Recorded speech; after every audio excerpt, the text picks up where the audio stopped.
Hello,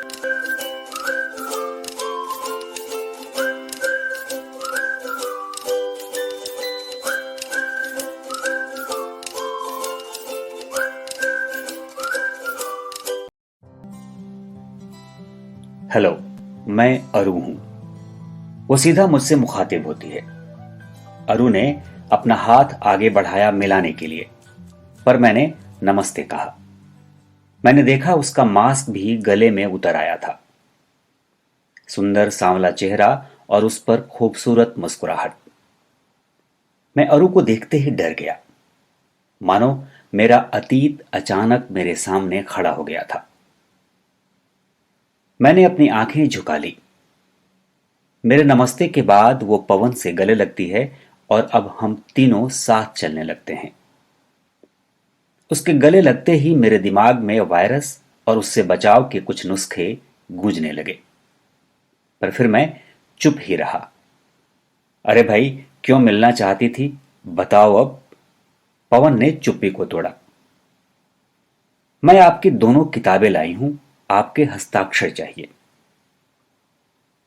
उसने bag से दोनों किताबें निकालकर मुझे दी और फिर वह कलम तलाशने लगी। उसे वो नहीं मिल रही थी। मैं अपनी किताबों के साथ झेपा हुआ सिर नीचे किए चल रहा था। इनमें लिखी सारी कविताएं ग्लानि से भरी हुई हैं। ऐसा झूठ जिसके बारे में सिर्फ मैं जानता था। मैं इन्हें ज्यादा देर अपने पास नहीं रख सकता था। तभी उसे कलम मिल गई। मैं जल्दी से यह हस्ताक्षर वाला काम खत्म करके यहां से निकल जाना चाहता था। जब मैं हस्ताक्षर करने लगा तो उसने कहा, प्लीज मेरे लिए 2 शब्द भी लिख देना। पर मैं तो आपको जानता नहीं हूं। अरे लिख दो, 2 शब्द की तो बात है, पवन ने बात को बीच में काटते हुए कहा। मैंने आपकी दोनों किताबें कई बार पढ़ी हैं, कितने लोगों को गिफ्ट भी की हैं। मुझे लगता है कि अगर मैं कविताएं लिखती तो कुछ ऐसा ही लिखती।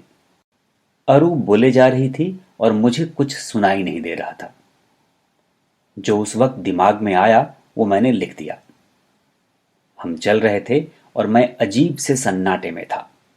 कुछ ही देर में अरु की बात काटते हुए मैंने एक घटिया बहाना बनाया और वहां से चल दिया। जाते वक्त मैंने अरु की तरफ देखा भी नहीं।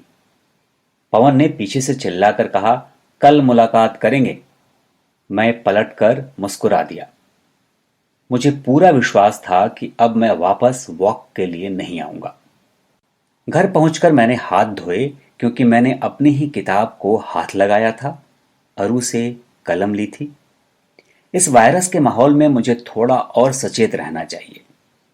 मुझे पसीना आ रहा था, बहुत ही असहज तरीके से। जब कोई मेरे लिखे की तारीफ करता है तो मैं छुप जाना चाहता हूं कि मैं किसी ऐसी जगह चला जाऊं जहां मुझे कुछ सुनाई और दिखाई न दे। इच्छा हुई कि अपने पिता को फोन लगाऊं और उनकी सांसें देर तक सुनूं।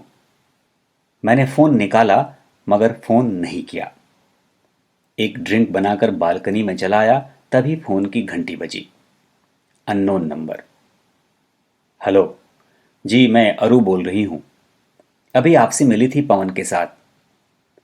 हाँ जी, बोलिए। सॉरी आपको डिस्टर्ब करने के लिए।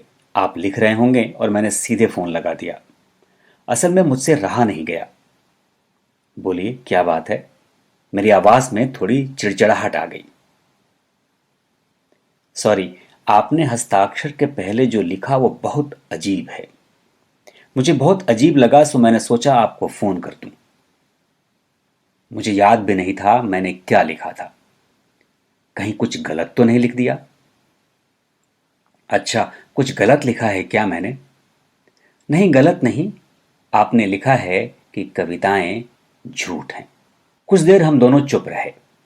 मुझे विश्वास नहीं हुआ कि मैंने यह लिखा था। मुझे लगा मानो किसी ने मुझे रंगे हाथों पकड़ लिया हो। मेरे मुंह से बच्चे सी आवाज निकली, अरे माफी चाहता हूं। आप जब भी दोबारा मिलेंगी तो फिर से हस्ताक्षर कर दूंगा। आपसे दोबारा मिलने का मौका मैं गंवाना नहीं चाहती हूं। आप तो रोज वॉक करते हैं, तो मैं कल ये किताबें लेकर फिर आऊंगी। मैं कुछ देर चुप रहा। और उसने फोन काट दिया।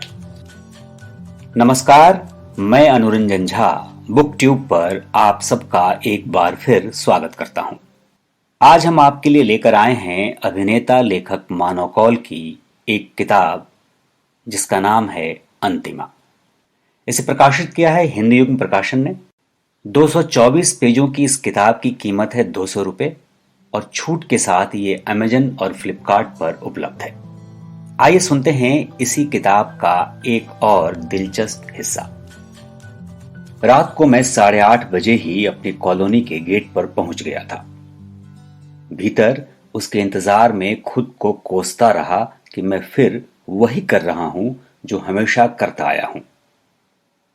जब मुझे पता है कि वो जाने वाली है, क्यों मैं उस वक्त सबसे ज्यादा उसके प्रति प्रेम महसूस करता हूं। तभी अरु का फोन आया। इस बार मैंने उसे इग्नोर नहीं किया। हेलो।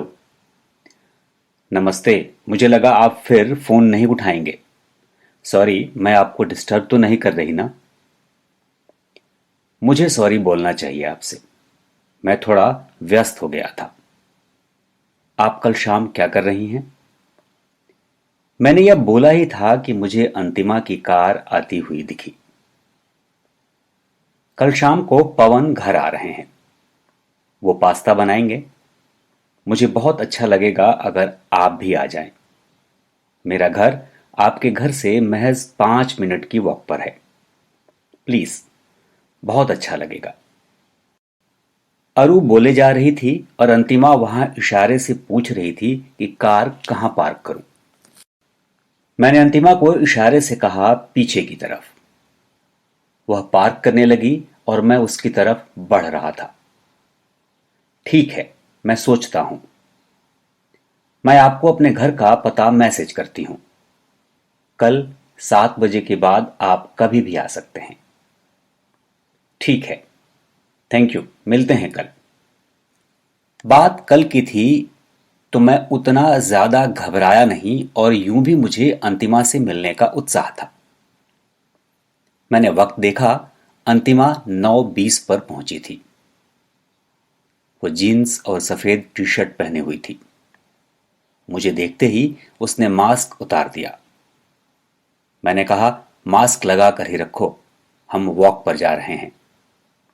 और हम पीछे की अंधेरी सड़कों पर चलने लगे। वो बहुत खूबसूरत लग रही थी। मुझे लगा मैं अपनी पुरानी अंतिमा को देख रहा हूं। पीछे की तरफ जाने वाली सड़क खाली थी। सिर्फ कुछ कुत्ते लैंप पोस्ट की पीली रोशनी में यहां वहां टहलते दिख जाते। कुछ देर में एक पुलिस की गाड़ी निकली। पुलिस वाले हमें देखते हुए आगे निकल गए। मुंबई इतना खाली कभी नहीं था।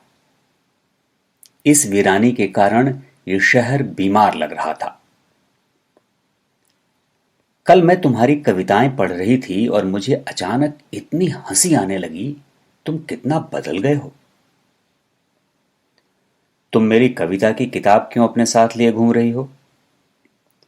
रोहित, किताब नहीं, तुमने मुझे शुरुआत में बहुत सी कविताएं मेल की थी। वे अचानक सामने आई और मैं हंसती रही। कविता अच्छी थी पर वह तुम नहीं थे। तो अभी आप सुन रहे थे मानव कौल की किताब अंतिमा का हिस्सा। हम फिर हाजिर होंगे एक नई किताब के साथ। तब तक आप बुक ट्यूब को यूट्यूब पर सब्सक्राइब करिए, ट्विटर और फेसबुक पर फॉलो करिए, इंस्टाग्राम पर फॉलो करिए और हमारे साथ जुड़े रहिए। हम नई नई किताबें लेकर आपके लिए आते रहेंगे। हम जल्द हाजिर होंगे। तब तक के लिए नमस्कार।